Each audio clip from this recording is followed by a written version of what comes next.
Welcome the our channel. Today we how to connect Airtable to Google Sheets sync step by step clearly. Open your web browser and navigate to the Airtable website. Log in to your Airtable account using your credentials.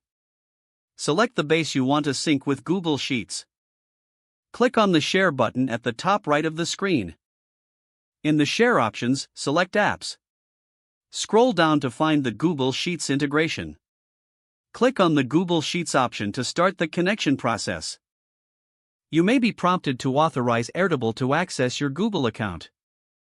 Follow the on-screen instructions to grant the necessary permissions. Once authorized, return to the Airtable interface. Select the table you want to sync with Google Sheets. Click on the Sync option in the Airtable menu. Choose Sync data from an external source. In the prompted section, select Google Sheets. Specify the Google Sheets document that you can choose whether to sync all columns or select specific ones.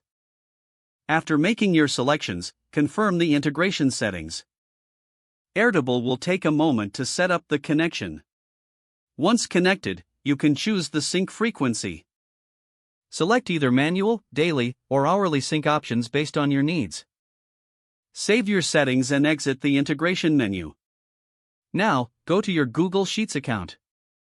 Open the Google Sheets document you linked with Airtable. You should see a new tab or sheet reflecting the Airtable data. Verify that the data is syncing properly.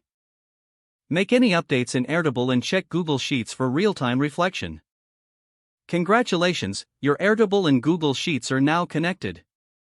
If the page does not load, refresh the browser or try again in a private or incognito window. Make sure you are using the correct email address, then retype it carefully to avoid small typos. If your password is not accepted, use the reset option and create a new strong password you can remember. Check your spam folder for verification or security emails, then complete any requested confirmation steps. Don't forget to like this video and subscribe to our channel for more step-by-step tech guides.